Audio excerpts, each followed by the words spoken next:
Hi hello my beautiful peoples, good morning. അപ്പോൾ guys, ഞാൻ പോകുന്നത് കല്ലാറിലാണേ.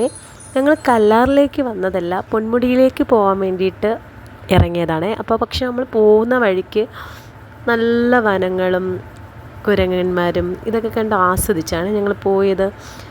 അപ്പോൾ ഞങ്ങൾ പോകുന്ന വഴിക്ക് കല്ലാറ് കണ്ടു. അപ്പോൾ കല്ലാറിലേക്ക് പോകാമെന്ന് വിചാരിച്ചു. അപ്പോൾ നമ്മൾ ആ സ്പോട്ടിൽ ഇറങ്ങി ഞങ്ങൾ പൊന്മുടിയിലേക്ക് അവിടെ നിന്ന് നമുക്ക് പാസ് എടുക്കണം. അപ്പോൾ പാസ്സും എടുത്തിട്ട് ഞങ്ങളിതാ കല്ലാറിൻ്റെ തീരത്തേക്ക് പോവുകയാണ്. അവിടെ നല്ല വനങ്ങളും പാറക്കൂട്ടങ്ങളും അരുവികളും ഒക്കെ കണ്ട് ഞങ്ങൾ സന്തോഷമായിട്ടാണ് തിരിച്ച്.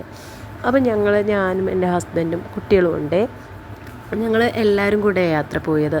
ഞങ്ങൾ പോയത് 2 വീലറിലാണ്. അപ്പോൾ 2 വീലറിൽ പോകുന്നതിൻ്റെ ആ ഒരു ഫീല് വേറെ. ഞങ്ങൾക്ക് അതിൽ പോകുന്നതിൻ്റെ സന്തോഷം വേറെ ഒന്നിൽ പോയാലും കിട്ടില്ല. അപ്പോൾ ഈ വീഡിയോ പിടിക്കുന്നത് എൻ്റെ ഹസ്ബൻഡാണേ. അപ്പോൾ ഹസ്ബൻഡ് ഞങ്ങളുടെ ഒപ്പം ഉണ്ടായിരുന്നു. പുറകിൽ നിന്ന് വീഡിയോ എടുത്ത് വരികയാണ്. അപ്പോൾ ഞങ്ങൾ കല്ലാറിൻ്റെ തീരത്തേക്ക് എത്തി.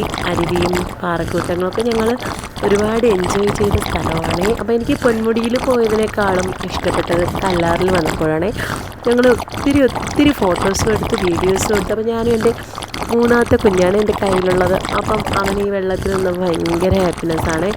അപ്പോൾ അവനെ കുറേ നേരം ഞാൻ കാല് നനയിപ്പിച്ച് അങ്ങനെ നിന്നു. അങ്ങനെ ഞാൻ എൻ്റെ മക്കളും ഹസ്ബൻഡും ഒരുപാട് എൻജോയ് ചെയ്തു. പറയാൻ പറ്റാത്ത വല്ലാത്തൊരു ഫീലായിരുന്നു കല്ലാറിൽ നിന്നപ്പോൾ.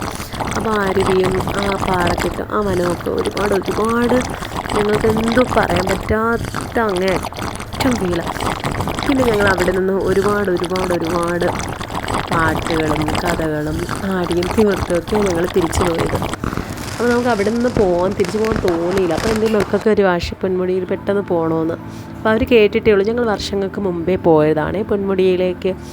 അപ്പം അത് കഴിഞ്ഞിട്ട് ഒരു 7 വർഷം കഴിഞ്ഞു. അതിനുശേഷം ഞങ്ങൾ പിന്നീട് ഇപ്പോൾ 3 കുട്ടികളെയും കൊണ്ട് പോവുകയാണ്. പിന്നെ ഞങ്ങൾ ഇവിടെ നിന്ന് പെട്ടെന്ന് തന്നെ തിരക്കിട്ട് അവിടെ നിന്ന് ബൈ പറഞ്ഞ് അടുത്ത യാത്ര തുടങ്ങി. അവിടെ നിന്ന് പൊന്മുടിയിലേക്ക് പോയിക്കൊണ്ടിരിക്കുകയാണ്. അപ്പോൾ പൊന്മുടിയിലേക്ക് പോകുന്ന വഴിക്ക് ഒത്തിരി ആൾക്കാർ വഴിയരികത്ത് ഈ പൈനാപ്പിൾ, മാംഗോ, നമ്മുടെ നാട്ടിലെ ചീമനെല്ലി എന്ന് പറയും. അപ്പോൾ ഇതൊക്കെ ഉപ്പിലിട്ട് വെച്ചിട്ടുണ്ട്. അപ്പോൾ അവർ ഈ മുളക് പൊടിയും ഉപ്പും ഒക്കെ വെച്ചിട്ട് ആ പൊടിയൊക്കെ തൂറ്റി തരുന്നത് നല്ല ടേസ്റ്റാണ്. അപ്പോൾ നമ്മൾ പൊന്മുടിയിലേക്ക് പോകുന്ന വഴിക്കും തിരിച്ച് വരുമ്പോഴും ഞങ്ങളിത് വാങ്ങിച്ച് കഴിച്ച് ആസ്വദിച്ചാണ് യാത്ര ചെയ്തത്. പിന്നെ ഈ തേയിലത്തോട്ടങ്ങൾക്കരികിൽ കൂടെ പോയപ്പോൾ പ്രത്യേകം ഒരു ഫീല്. പിന്നെ ഞങ്ങൾ പോകുന്ന വഴിക്ക് ഒരു സംഭവം കണ്ടായിരുന്നു. ഈ പാറക്കല്ലുകൾക്കിടയിൽ കൂടെ വെള്ളം ഒഴിച്ചിരുന്നു. അപ്പോൾ എൻ്റെ മക്കൾക്ക് അവിടെ ഇറങ്ങണമെന്ന് ആഗ്രഹമായിരുന്നു. പിന്നെ ഞങ്ങൾ അവിടെ നിന്ന് ഒത്തിരി ഫോട്ടോസ് എടുത്തു. പിന്നെ എൻ്റെ മക്കൾ അവിടെ നിന്ന് ഡാൻസ് കളിച്ചു, പാട്ട് പാടി, കുറച്ച് വിശേഷങ്ങൾ അവിടെ നിന്ന് പങ്കുവെച്ചു. അങ്ങനെ ഞങ്ങൾ കുറേ സമയം അവിടെ സ്പെൻഡ് ചെയ്തായിരുന്നേ. പിന്നെ അവിടെ നിന്ന് പോകുന്ന വഴിക്ക് കുരങ്ങന്മാരെ കണ്ടു. അപ്പോൾ കുരങ്ങന്മാർക്ക് ഞങ്ങൾ ബിസ്ക്കറ്റൊക്കെ വാങ്ങിച്ചു കൊടുത്തായിരുന്നേ. അപ്പോൾ കുരങ്ങന്മാരുടെ ഫോട്ടോസോ വീഡിയോസോ ഒന്നും എടുക്കാൻ പറ്റിയില്ല. എന്ന് വെച്ചാൽ കുരങ്ങന്മാർ ഇഷ്ടംപോലെ ഉണ്ടായിരുന്നു. അപ്പോൾ ഞങ്ങളുടെ കയ്യിലെ പൊതി കണ്ടിട്ട് ഞങ്ങളുടെ അടുത്തേക്ക് വന്നു. അപ്പോൾ എനിക്കിതൊക്കെ പേടിയാണ് കേട്ടോ. അപ്പോൾ എനിക്ക് പേടിച്ചിട്ടാണ് ഞങ്ങൾ അങ്ങോട്ട് പോയത്.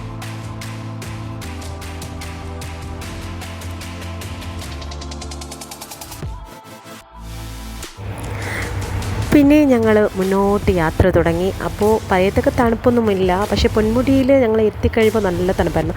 അപ്പോൾ ഞങ്ങൾ പൊന്മുടിയിലെ വിശേഷമായിട്ട് അടുത്തൊരു വീഡിയോ ചെയ്യുന്നതാണ്.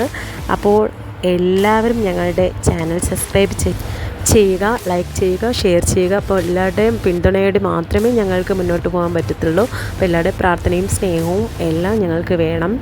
അപ്പോൾ അടുത്തിനി പൊന്മുടിയിലുള്ള വിശേഷവുമായിട്ട് ഞങ്ങൾ അടുത്ത വീഡിയോ ചെയ്യുന്നതായിരിക്കും. അപ്പോൾ കാണുന്നത് വരെ ബൈ.